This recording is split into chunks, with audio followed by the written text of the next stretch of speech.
साथियों, मत भूलिए दिल्ली के बाटला हाउस में जब आतंकियों का एनकाउंटर हुआ था तो ऐसे ही एक और राज दरबारी ने दुनिया को बताया था कि आतंकी की मौत पर तब रिमोट कंट्रोल से सरकार चलाने वालों के आंसू थम नहीं रहे थे। ये कौन थे जिनके आंसू रुकते नहीं थे भाई? आतंकियों पर जिसके आंसू रुकते नहीं थे कौन थे? क्या ऐसी कांग्रेस से हम उम्मीद कर सकते हैं कि वो आतंक के खिलाफ कार्रवाई करेंगे? क्या ऐसी कांग्रेस से हम उम्मीद कर सकते हैं कि वो आतंक के सरपरस्तों को खत्म करेगी? संभव है उनसे? ये कांग्रेस कर सकती है? उनमें दम है, माजा है, इरादा है? कौन कर सकता है? कौन कर सकता है? आतंकवादियों का मुकाबला कौन कर सकता है? आतंकवादियों का खात्मा कौन सा कर सकता है? मोदी नहीं, 125 करोड़ देशवासी कर सकते हैं दोस्तों। ये ताकत हिंदुस्तान में है। आतंकवाद के खिलाफ नरमी से इसी कांग्रेसी रवैये की वजह से पहले आतंकियों को मुंहतोड़ जवाब नहीं मिल पाया और आज ये एयर स्ट्राइक और सर्जिकल स्ट्राइक पर सवाल कर रहे हैं। लेकिन जब इनकी सरकार थी तब क्या होता था? आज जिस तरह हम आतंकियों के ठिकानों पर स्ट्राइक करते हैं, आतंकियों के स्लीपर सेल्स पर स्ट्राइक करते हैं, लेकिन ये हर आतंकी हमले के बाद चुप बैठ जाते थे या फिर हमारे वीर जवानों की कार्रवाई पर आंसू बहाते थे।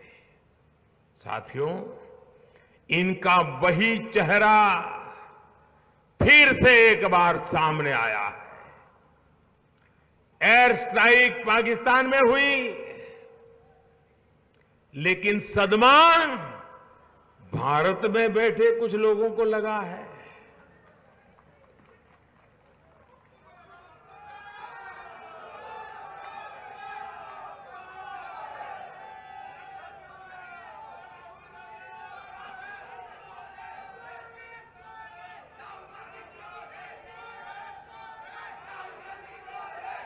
विपक्ष के लोगों का चेहरा देखिए।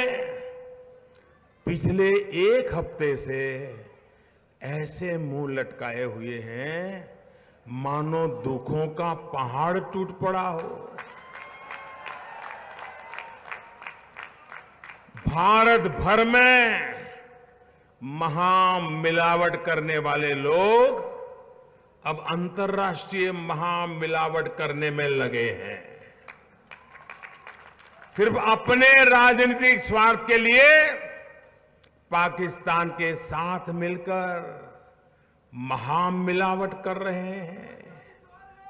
यहां ये लोग मोदी को गाली देते हैं और वहां पाकिस्तान में इनके लिए तालियां बजती हैं।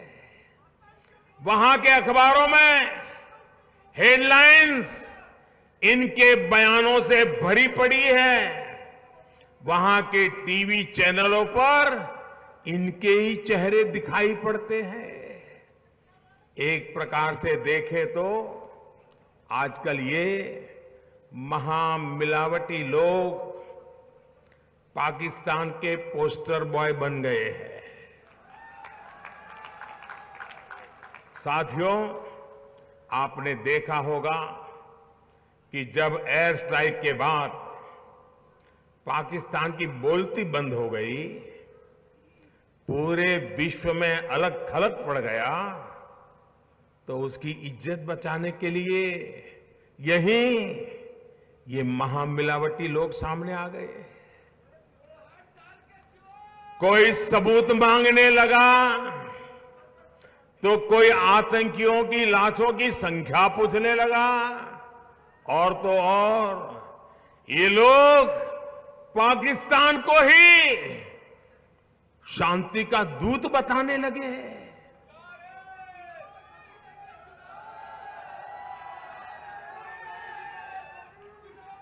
आपने देखा होगा कि यह अंतर्राष्ट्रीय महामिलावट एक सुर में राग आलाप रही है।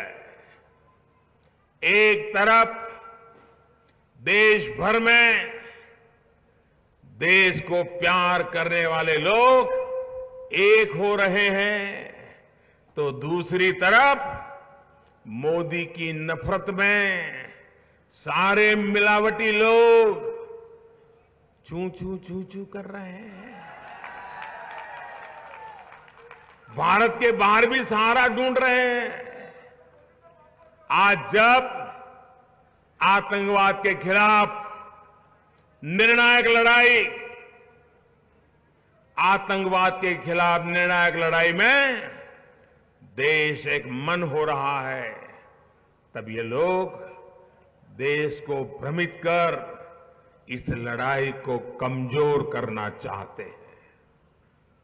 आज जब हमारी सेना का पराक्रम पूरा विश्व मान रहा है, तो ये लोग सेना से ही सबूत मांगकर सेना का मनोबल तोड़ने का प्रयास कर रहे हैं। आज जब पूरा विश्व भारत के साथ खड़ा है, तब ये अलग अलग प्रश्न खड़े कर भारत की स्थिति को कमजोर करने का हीन प्रयास कर रहे हैं। भाई और बहनों, कड़े से कड़ा और बड़े से बड़ा फैसला तब आता है, और फैसला लेने का हौसला भी तब आता है जब राष्ट्रहित सर्वोपरि हो। सिर्फ अपना परिवार का हित नहीं, भारतीय जनता पार्टी की सरकार के लिए व्यक्ति से बड़ा दल और दल से बड़ा देश है। हमारे लिए भाजपा से बड़ा भारत है। इसलिए हर फैसला सिर्फ और सिर्फ देश हित में रखकर लिया जा रहा है। साथियों, हमारी सरकार ने आदिवासियों, जनजाति के हितों को भी हमेशा सर्वोपरि रखा है। वन धन योजना के माध्यम से ये सुनिश्चित किया जा रहा है कि जंगल से जो आप उपज लेते हैं उसकी बेहतर कीमत आपको मिल पाए। वन उपज में मूल्य वृद्धि करने के लिए वन धन केंद्र बनाए जा रहे हैं। इसी तरह वन उपज पर जो समर्थन मूल्य सरकार देती है, उसमें बीते 4.5 वर्ष में 3 बार बढ़ोतरी की गई है। अभी दिसंबर में ही 23 उपजों का समर्थन मूल्य बढ़ाया गया है। इतना ही नहीं, इस दौरान सरकार द्वारा एमएसपी के दायरे में आने वाली फसलों में भी वृद्धि की गई है। साल 2014 से पहले जंगल से मिलने वाली 10 फसलों पर एमएसपी मिलता था। अब करीब करीब 50 फसलें इसके दायरे में है। हमारी सरकार ने ही बांस के कानून में भी बदलाव किया। अब आप अपने खेत में भी बांस उगा सकते हैं और उसको बेचकर अपनी आय बढ़ा सकते हैं। पहले ऐसा संभव नहीं था, क्योंकि बांस को काटने में तमाम कानूनी अड़चनें थी। भाइयों और बहनों, धार की चित्रकला और यहां बनी बांस की कलाकृतियां तो देश और दुनिया में मशहूर है। बांस से बने सामानों की बहुत मांग है। यहां के स्थानीय उत्पादों को बड़ा बाजार मिले, इसके लिए तकनीक का भी इस्तेमाल बढ़ाया जा रहा है। ट्राइफेड यानी भारतीय जनजातीय सहकारी विपणन संघ का ऑनलाइन कारोबार में भी विस्तार किया गया है। साथियों, आदिवासी क्षेत्रों में शिक्षा से लेकर कौशल और रोजगार तक के अनेक प्रयास किए जा रहे हैं। हमने जनजातीय क्षेत्रों में एकलव्य मॉडल स्कूल खोलने का अभियान चलाया है। इसके तहत 20,000 से अधिक की आदिवासी आबादी वाले क्षेत्रों में स्कूल खोले जा रहे हैं। साथियों, देश की आजादी से लेकर देश के विकास में जनजातीय आदिवासी नायकों का बहुत बड़ा योगदान रहा है।